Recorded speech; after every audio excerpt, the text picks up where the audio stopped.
សួស្តីបងប្អូនទាំងគ្នាស្វាគមន៍មកកាន់ content private លើរបស់ខ្ញុំទៀតហើយអ្វីដែលខ្ញុំលើកឡើងនេះគឺខ្ញុំនិយាយពីស្នេហាដំបូងដែលខ្ញុំបានជួបស្នេហា private របស់ខ្ញុំដំបូងហ្នឹងគឺខ្ញុំបានជួបគាត់នៅក្នុងរោងការមួយកន្លែងហើយពេលហ្នឹងគឺ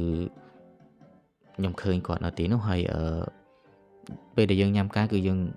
ឃើញបរិសុទ្ធជាច្រើនដែលទៅសុំលេខទូរស័ព្ទគាត់គឺច្រើនមែនទែនឧទាហរណ៍សឹងតែមកតុដែលគាត់អង្គុយគឺអ្នកដែលទៅគឺសងខាងហើយសម្រាប់ខ្ញុំអត់ទៅទេដោយសារឆ្អៀតបើសិនជាចាំឆ្លាស់ចាំខ្ញុំទៅប៉ុន្តែស្របពេលដែលខ្ញុំចាំឆ្លាស់មានបងប្រុសគាត់មកសួរខ្ញុំថាហេតុអីបាននោះប្អូនរបស់ខ្ញុំគាត់ប្រាប់ខ្ញុំថានោះប្អូនរបស់ខ្ញុំ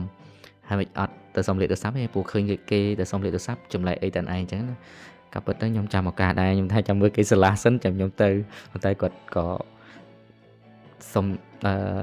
ខ្ញុំមិនបានដើរទៅទេតែគាត់បងប្រុសរបស់គាត់ឲ្យលេខទូរស័ព្ទមកខ្ញុំជាលេខទូរស័ព្ទពិតប្រាកដរបស់គាត់ហើយសម្រាប់លេខទូរស័ព្ទដែលគាត់បានឲ្យទៅកាន់បងដែលទៅសុំលេខទូរស័ព្ទគាត់នៅតុហ្នឹងដែលគាត់កំពុងអង្គុយញ៉ាំអីហ្នឹងអង្គុយញ៉ាំការហ្នឹងគឺគាត់ឲ្យលេខទូរស័ព្ទឪពុករបស់គាត់រឿងហ្នឹងការដែលពួកខ្ញុំតាក់ទងគ្នាដំបូងគាត់និយាយប្រាប់ខ្ញុំសើចខ្លាំងខ្ញុំថាវ៉ាវអញ្ចឹងទៅពួកខ្ញុំ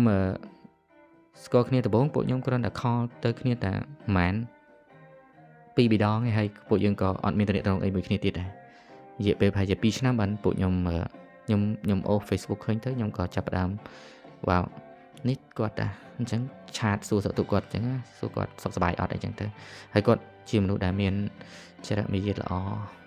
ទាំងការឆាតទាំងការជួបដែលខ្ញុំបានស្គាល់គាត់កន្លងមកគាត់ជាមនុស្សស្អីដែរ the best